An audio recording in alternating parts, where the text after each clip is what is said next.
Benzer tells us about a time when he didn't understand how best to help Sandra overcome a problem, when finally the penny dropped and he understood something that most women want from their husbands.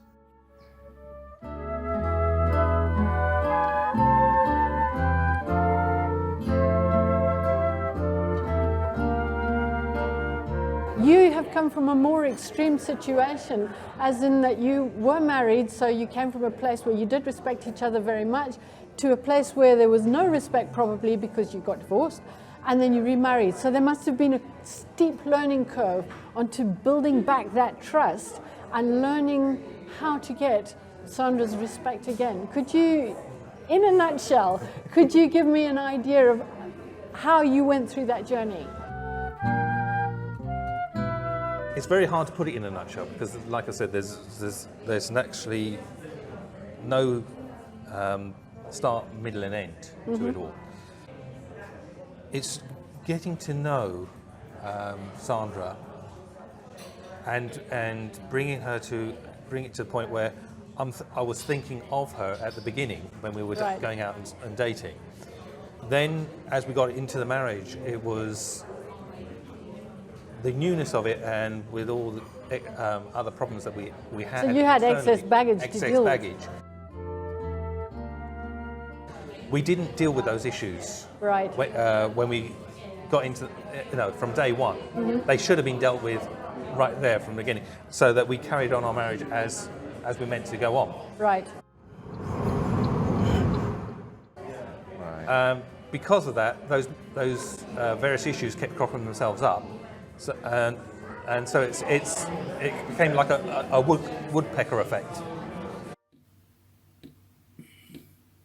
As in a tap, tap, tap, tap, tap, until eventually you hit through that hole, and then it became a hole in it, and it just got bigger and bigger and bigger,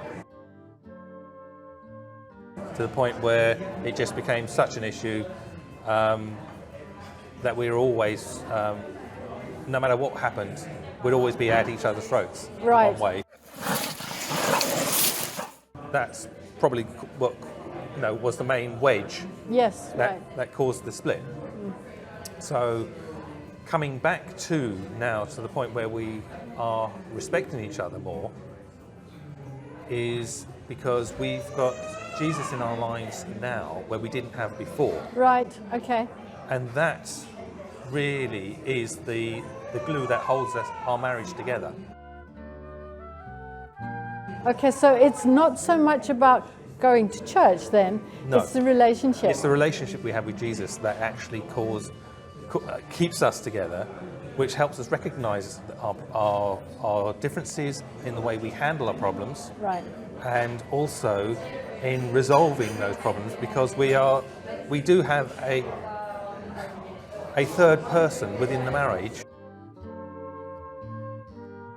And our counsellor, whom we go to, right, and whom we are actually saying responsible for. Right. Yeah. Right. But that's one thing we didn't have in our first marriage. Right. Okay. And that, I think, was the problem. We handled it we tried to do everything in our own way. Okay.